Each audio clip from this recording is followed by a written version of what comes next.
Myself Dr. JIBRAN presents to you Simply Pathology, and today we are back with a very important session. Today we are going to read about the WHO 5th edition skin update. Okay, now very importantly, this was released in 2023. Okay, and it is a very important exam question for this year 2024 MD DNB pathology exams. Okay, MD DNB exam. Not only that, it is also very important for your FRC path. Okay, FRC path exams, okay, and also the American Board of Pathology exams also. So what are the questions that we are going to discuss in today's topic of discussion? First of all, we are going to discuss the long answer question, the WHO 5th edition skin update. Not only that, we are also going to discuss another long answer question, that is the WHO classification, the recent classification, the skin, of the skin. We are going to discuss the classification in detail, and also multiple short answer questions will be discussed as well. For example, MITF associated group of tumors. Okay, so without wasting any time, let us begin today's topic of discussion, WHO 5th edition skin update. So what is the classification? So I am going to first give you the broad headings. So remember, WHO classifications are very tedious to remember, but at least you should remember the broad headings in your exam. Then you might elaborate the most important tumors under each heading. So you should know the first group of tumor is the keratinocytic or epidermal group of tumor, which is housing the major pre-neoplastic lesions like actinic keratosis and neoplastic lesions like basal cell carcinoma, squamous cell carcinoma, etc. Then you have melanocytic neoplasms, appendigeal tumors or the adnexal group of tumors. Then what is new over here? This is the new section which has been introduced, that is the tumors of the nail unit. Then tumors of hematopoietic and lymphoid origin, soft tissue tumors, metastasis, and lastly genetic tumor syndromes associated with skin malignancies. Okay, so let us first begin. Now the 5th edition WHO of the skin tumor has introduced changes to nomenclature and diagnostics, and important differences will be discussed in this session. Changes in each category of skin tumor will be detailed with particular emphasis on the molecular pathogenesis, and there are major changes that are there which we are highlighting, topic wise. So first we are going to see the changes under the heading of keratinocytic or epidermal group of tumors. Okay, so let us see the classification. So if you see under the keratinocytic or epidermal group of tumors, so there are separate headings and subheadings. So first you have the carcinoma precursors and benign stimulants, simulants like pre-malignant keratosis like actinic keratosis, verrucae vulgaris, plantaris plana. Then benign acanthomas and keratosis are also there. Okay, so these are the carcinoma precursors. Then you have epidermal carcinoma. So what are the main headings? Basal cell carcinoma, keratoacanthoma, squamous cell carcinoma. Okay, and then you have neuroendocrine tumor, where you see that there is introduction of Merkel cell carcinoma under this heading. So what are the changes we are going to see right now? So under the heading of keratinocytic or epidermal group of tumors, remember that within the epidermal tumors there continues to be debate about the origin and nature of keratoacanthoma.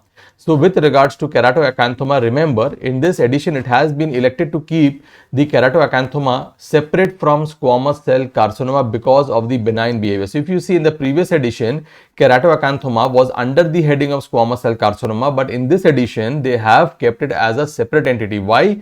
Because keratoacanthoma has a very benign behavior. Rather, they say that keratoacanthoma is one of the very well differentiated variety of squamous cell carcinoma with a resolving potential, okay. So that is why it is kept separate from squamous cell carcinoma. Okay. So keratoacanthoma is kept separate from squamous cell carcinoma. Continued recognition that keratoacanthoma likely represents an SCC variant with a self-resolving potential, as I already declared over here. Okay. Now, adenosquamous carcinoma, the next important update is that adenosquamous carcinoma has been removed as an SCC subtype. It is thought to represent squamoid eccrine ductal carcinoma, and therefore it is discussed along with the adnexal neoplasm. So adenosquamous has been removed from SCC and it is under the heading of appendigeal or adnexal neoplasm. So what are the changes? Keratoacanthoma, it is separate from SCC. What is the reason? Because it is a very well differentiated variety of SCC with a resolving potential. So the prognosis is very good and benign. So that is why it is not good to label it as an SCC, where the prognosis is worse as compared to keratoacanthoma. Okay. So remember, this is number one change. Second change is that adenosquamous carcinoma is no more under the heading of SCC, rather it is under adnexal neoplasm. Now, thirdly, if you see Merkel cell carcinoma, if you see, it has been introduced and declared as a neuroendocrine tumor. So this was the number one change. Secondly, adenosquamous is removed. Third change is Merkel cell carcinoma.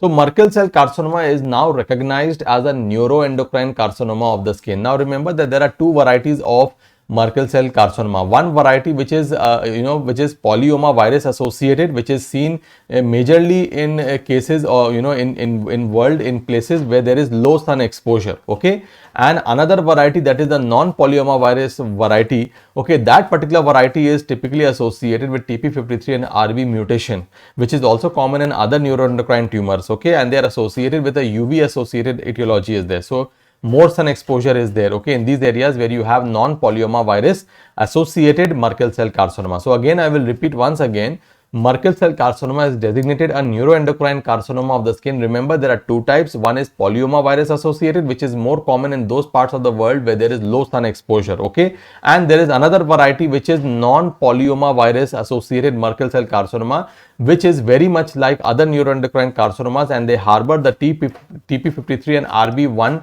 mutations, which is also seen in other neuroendocrine carcinomas. Now, the origin of Merkel cell carcinoma remains unclear. So, I hope this is crystal clear to everyone. All the different changes, there are three important changes. Keratoacanthoma kept separate from SCC, it's a different section altogether, okay, as we can see over here. Secondly, adenosquamous is removed and under adnexal group of tumor. And thirdly, Merkel cell carcinoma declared as a neuroendocrine tumor. There are two varieties, polyoma virus and non-polyoma virus associated. The non-polyoma virus associated is harboring mutations very similar to neuroendocrine. Example, the TP53 and RB1 tumor suppressor gene mutations. Okay. So these are the three very important changes which are there under the heading of keratinocytic or epidermal group of tumors. Okay. The next group of tumor, okay, now before we go to the next group of tumor, just to show you the keratoacanthoma, okay, as you can see, there's a cretaceous form, okay, all of them, they have this cretaceous form, appearance, and it is actually rather, the keratoacanthoma is rather called an SCC, which is having a very benign potential. Okay, so if you see, there's a crateriform pattern over here, as we can appreciate. Now, why we are saying that it is having a well resolving potential? Because over here you can see the epithelium is quite thick and glassy, very much reminiscent of squamous cell carcinoma. Whereas over here, if you see, the epithelium is thin basophilic, okay, and it is showing that it is having a resolving potential. Okay, it is going back to normal. That is why it is not under the heading of SCC. This is keratoacanthoma. Now, the Merkel cell carcinoma, as I told you, it is now regarded as a primary cutaneous neuroendocrine carcinoma of the skin. Why? You can see the small round blue cell nature and individual cells having a finely dispersed salt and pepper chromatin, which is classical of neuroendocrine tumors. Okay, this is why we are calling it as a primary cutaneous neuroendocrine carcinoma now. Okay, now remember that both polyoma virus and non-polyoma virus associated cases are there, and I have already discussed, okay, which one is more like and which one is harboring the TP53 and RB tumor suppressor gene mutations. Okay.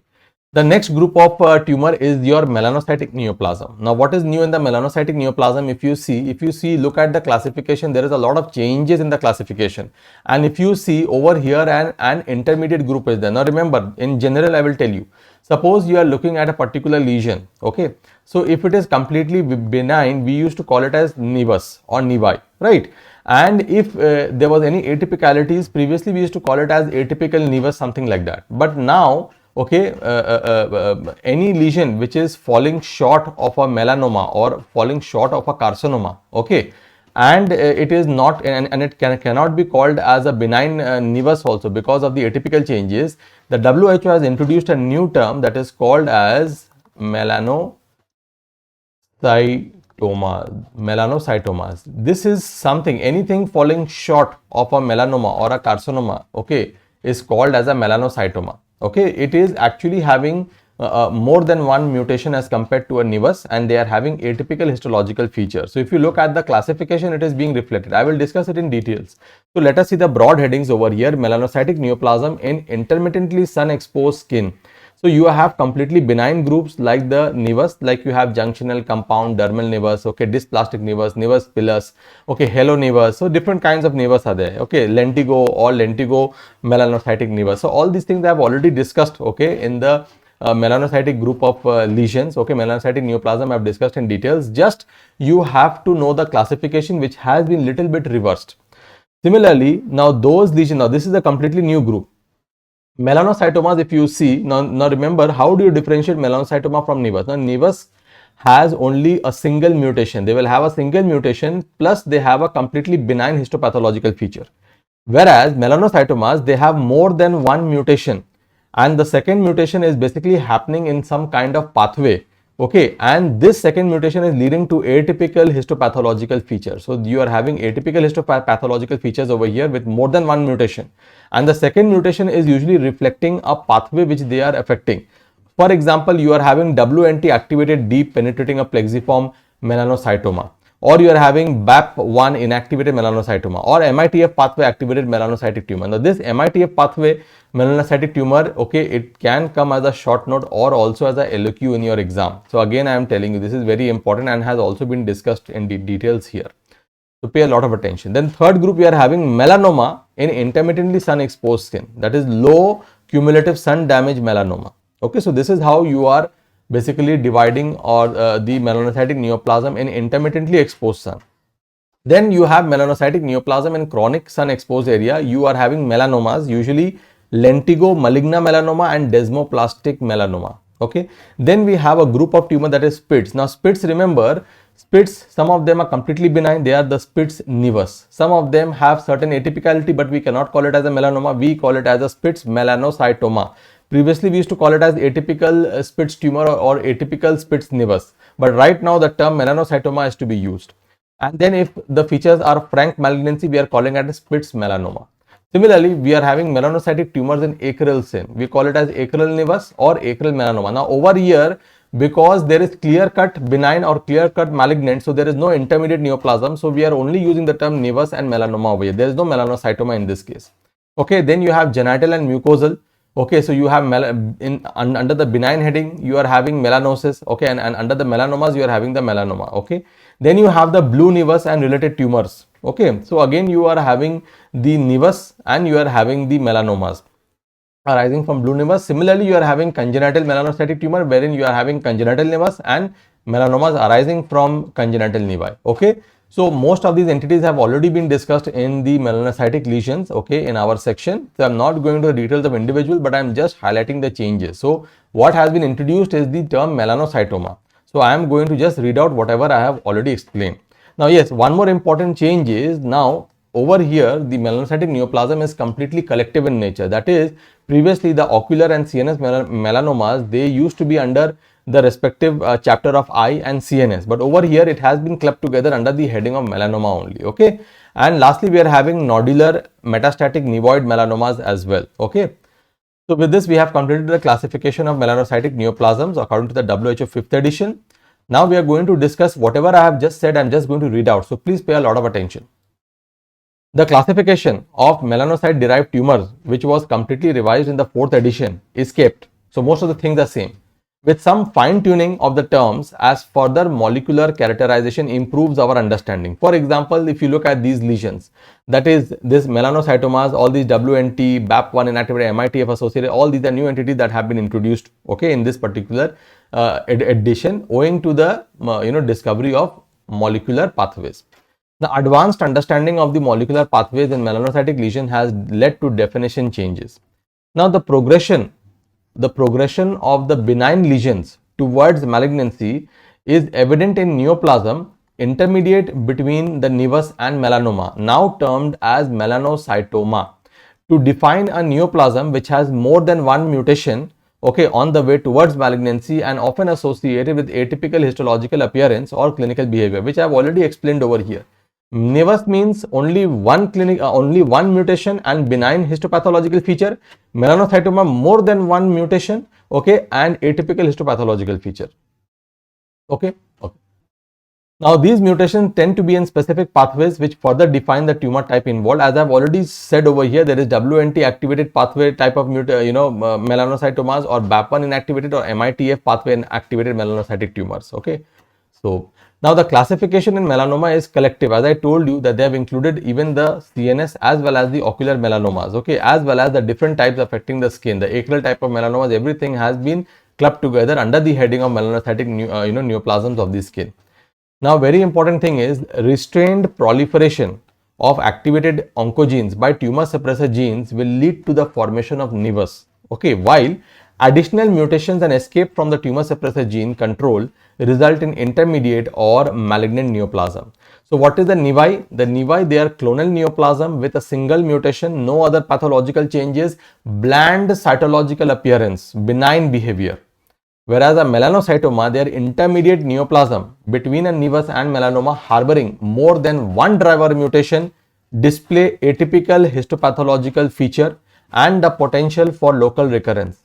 Second, mutations affect specific pathways like the WN2 and BAP1 that we have already seen, resulting in a reproducible clinical and microscopic feature. Now, some melanocytomas previously designated as nevus has been renamed to reflect respective specific pathway aberrations and their intermediate status, like we have already read, like the WNT activated deep penetrating plexiform melanocytoma, pigmented epithelioid melanocytoma also known as PRKAR1 inactivated melanocytoma, BAP1 inactivated melanocytoma, Spitz melanocytoma, previously termed atypical Spitz tumor. Then we have MITF. This can be asked as a short note in the exam or in the recent advanced question. Microophthalmia associated transcription factor, MITF pathway activated melanocytic tumor. Now, IHC can help in the diagnosis of these particular melanocytomas. For example, loss of expression of PRKAR1, okay, in pigmented epithelioid melanocytoma, diffuse nuclear beta-catenin and nuclear LEF1 expression in WNT activated deep penetrating plexiform melanocytoma, loss of nuclear expression of BAP1 in BAP1 inactivated melanocytoma. Okay, now we are going to see the individual stuffs. Now, if you see over here, this is the WNT activated deep penetrating plexiform melanocytoma. So you can see over here, this is the normal nevus. This is not the normal, this is the benign nevus. So over here, you can see that they have not taken the nuclear positivity of beta-catenin. So this is your nevus lesion. Okay, the nevus melanocytes which are clear of or which are devoid of nuclear expression, whereas these group of nevus has acquired an additional mutation leading to their designation as a melanocytoma, and which is confirmed by IHC for beta-catenin, which is showing diffuse nuclear positivity. Okay, so this is basically the WNT activated deep penetrating of plexiform melanocytoma. Now we are going to discuss about your MITF pathway activated melanocytic tumor. Now what are these? These are a newly introduced set of melanocytomas with cytoplasmic clearing and fusion genes resulting in overactive MITF functioning. So many differential diagnoses for these group of tumors include clear cell carcinoma, picomas, melanomas and even carcinomas. Now two variants have been described for this. The number one variant is a clear cell tumor with melanocytic differentiation showing this particular translocation, that is actin MITF translocation, and the other group, if you see, they are also having melanocytic differentiation with MITF CREM translocation. So depending on the translocation, we are having two variants. Both of them are presenting as a cutaneous nodule. Both of them are dermal based, plus minus can involve the subcutaneous. Both of them is showing cytoplasmic clearing, which is marked cytoplasmic clearing is there. But remember, one difference over here is there. Low or high grade nuclear features are present, but mitosis are quite inconspicuous over here. Okay, whereas in the other one, there is increased mitotic rate. And remember, perineural invasion and ulceration is also not present in this variety, whereas perineural invasion is present over here. Now remember, ulceration again is not present over here in this particular variety.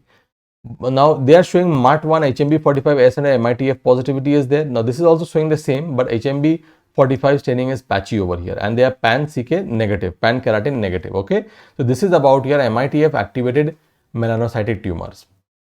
Now I would like to introduce that there are certain endorsements for lesions which are lacking clear diagnostic criteria. For example, any lesion which is falling short of radial growth phase of a melanoma, okay, it is termed as superficial atypical melanocytic proliferation of uncertain significance, also called as SAMPUS. So I am repeating once again, any lesion falling short of a radial growth phase of the melanoma is termed as superficial atypical melanocytic proliferation of uncertain significance, that is called as SAMPUS. Okay. Secondly, any lesion which is falling short of an in situ melanoma is called as intraepidermal atypical melanocytic proliferation of uncertain significance, called as IMPUS. IMPUS. So these designations imply virtually no risk of distant spread. Now when the same thing is applicable for the growth phase. Okay, when it is falling short of the growth phase of the melanoma, we are using the term melanocytic tumor of uncertain melanin potential, that is MELTUM. Now, why we are using this MELTUM, and what is the difference between MELTUM from IMPUS and SAMPUS? MELTUM, there is an uncertainty of potential metastatic risk, whereas IMPUS and SAMPUS, they do not have any risk of distant metastatic spread. Okay, so that is why when you are using this term, they are making a lot of they have a lot of meaningful implication in your diagnostic report. So that is why this is very important. Okay, next we are going to discuss about the changes in the adnexal group of neoplasms or the appendigeal tumors.